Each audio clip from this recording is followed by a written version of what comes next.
அலைஞ்சிரும் அவ்வளவுதானே. ஆனா ரசூல் ஸல்லல்லாஹு அலைஹி வஸல்லம் அவர்களை போல நபிமார்களுடைய கனவு எப்படி இருக்கும் அப்படின்னா, இரவுல கனவு கண்டாங்க அப்படின்னா, பகல்ல அது நடக்கிறது போலயே இருக்குமா.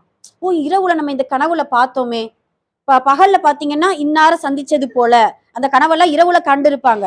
காலையில அதே மனிதர் முன்னாடி வந்து நிப்பார், அதே நிகழ்வுகள் நடக்கும். அத போலத்தான் ரசூல் ஸல்லல்லாஹு அலைஹி வஸல்லம் அவர்கள் கனவு கண்டா அதிகாலையில் வெளிச்சம், இந்த சூரியன் போட்டிருக்கும் இல்லையா, இது உங்களுக்கு என்ன ஞாபகப்படுத்தணும் அப்படின்னா, நபி ஸல்லல்லாஹு அலைஹி வஸல்லம் அவர்கள் இரவுல கனவு கண்டது பகலில அதிகாலை வெளிச்சம் போல ரொம்ப பிரகாசமா அந்த கனவு கனவு வந்து நிஜமாக மாற ஆரம்பிக்குது. புரியுதுங்களா? அப்ப இதெல்லாம் நுபுவத்துடைய அடையாளமாக அல்லாஹு தாலா ஏற்பாடு செய்யறான். அப்ப ரசூல் ஸல்லல்லாஹு அலைஹி வஸல்லம் அவர்களுக்கு புரிய வருது, கொஞ்சம் கொஞ்சமா புரிய வருது. தனிமையை உணர்றாங்க, அல்லாஹ்வை குறித்து சிந்திக்கிறாங்க, அதுக்கு பின்னாடி இந்த மாதிரியான அடையாளங்களை உணர்றாங்க. அதுக்கப்புறம் ரசூல் ஸல்லல்லாஹு அலைஹி வஸல்லம் அவர்களுக்கு எத்தனாவது வயதாகுது?